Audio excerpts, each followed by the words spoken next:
ರಾಯಚೂರು ಜಿಲ್ಲೆಯ ಹಿರಿಯ ಕಾಂಗ್ರೆಸ್ ನಾಯಕ ಎನ್.ಎಸ್. ಬೋಸರಾಜು ಅವರಿಗೆ ಸಚಿವ ಸ್ಥಾನ ಮತ್ತು ಜಿಲ್ಲಾ ಉಸ್ತುವಾರಿ ಜವಾಬ್ದಾರಿಯನ್ನು ನೀಡಬೇಕೆಂದು ಸ್ಥಳೀಯ ಕಾಂಗ್ರೆಸ್ ಮುಖಂಡರು ಮತ್ತು ಕಾರ್ಯಕರ್ತರು ಬಲವಾಗಿ ಒತ್ತಾಯಿಸಿದ್ದಾರೆ.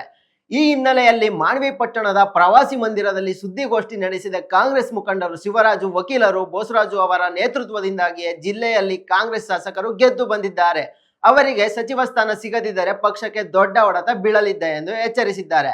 ಈ ಬೇಡಿಕೆಯನ್ನು ಗಂಭೀರವಾಗಿ ಪರಿಗಣಿಸುವಂತೆ ಒತ್ತಾಯಿಸಲು ಜೂನ್ 18ರಂದು ಮಾನ್ವಿ ಪಟ್ಟಣದ ಬಸವ ವೃತ್ತದಲ್ಲಿ ಬೃಹತ್ ಪ್ರತಿಭಟನಾ ಹೋರಾಟವನ್ನು ಹಮ್ಮಿಕೊಳ್ಳಲಾಗಿದ್ದು, ಪಕ್ಷದ ಕಾರ್ಯಕರ್ತರು ಮತ್ತು ಸಾರ್ವಜನಿಕರು ಹೆಚ್ಚಿನ ಸಂಖ್ಯೆಯಲ್ಲಿ ಭಾಗವಹಿಸಿ ಯಶಸ್ವಿಗೊಳಿಸಬೇಕು ಎಂದು ಕರೆ ನೀಡಿದ್ದಾರೆ. ಎಲ್ಲರಿಗೂ ನಮಸ್ಕಾರ. ನಮ್ಮ ಸಚಿವರಾದಂಥ ಎನ್.ಎಸ್. ಬೋಸರಾಜ್ ಸಾಹೇಬರಿಗೆ ನಮ್ಮ ರಾಯಚೂರು ಜಿಲ್ಲೆ ಉಸ್ತುವಾರಿ ಮಿನಿಸ್ಟರ್ ಕೊಡಬೇಕು. ಆದರೆ ಅಂಥ ವ್ಯಕ್ತಿ ಸಿಗಲ್ಲ ನಮಗೆ.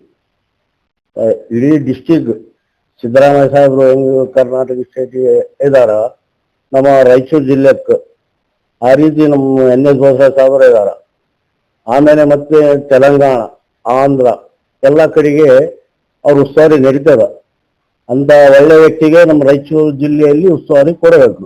ಅಲ್ಲ ಸರ್, ಏನಂತಂದ್ರೆ ಕಳೆದ ಬಾರಿ 2013 ಮತ್ತು 2018ರಲ್ಲಿ ನಮ್ಮ ರಾಯಚೂರು ಜಿಲ್ಲೆಯ ಜನಪ್ರಿಯ ನಾಯಕರು ಹಾಗೂ ಕರ್ನಾಟಕ ಕಂಡಂತ ಅತ್ಯಂತ ಧೀಮಂತ ನಾಯಕರು ಆಗಿರ್ತಕ್ಕಂಥ ನಮ್ಮ ಎನ್.ಎಸ್. ಬೋಸರಾಜ್ ಸಾಹೇಬರು ಅವರ ಸೇವೆಯನ್ನು ತೆಲಂಗಾಣ ಉಸ್ತುವಾರಿ ಮತ್ತು ಕೇರಳ ಉಸ್ತುವಾರಿ ಹಾಗೂ ರಾಯಚೂರು ಜಿಲ್ಲೆಯಲ್ಲಿ ಪ್ರತಿಯೊಂದು ಮತಕ್ಷೇತ್ರದಲ್ಲಿ ಪ್ರತಿಯೊಂದು ಸುಮಾರು 25ರಿಂದ 50 ಜನಸಂಖ್ಯೆಗಳನ್ನು ನಿರರ್ಘವಾಗಿ ಹೆಸರುಗಳು ಮತ್ತು ಅವರ ಫೋನ್ ನಂಬರು ಅವರಲ್ಲಿ ನಿರರ್ಘವಾಗಿ ಸಂಪರ್ಕವನ್ನು ಹೊಂದಿರತಕ್ಕಂಥ ನಮ್ಮ ನೆಚ್ಚಿನ ನಾಯಕರಾಗಿರ್ತಕ್ಕಂಥ ಸನ್ಮಾನ್ಯ ಶ್ರೀ ಎನ್.ಎಸ್. ಬೋಸರಾಜ್ ಸಾಹೇಬರವರಿಗೆ ಈ ಡಿ.ಕೆ. ಶಿವಕುಮಾರ್ ಸಾಹೇಬರವರಲ್ಲಿ ಮತ್ತೊಮ್ಮೆ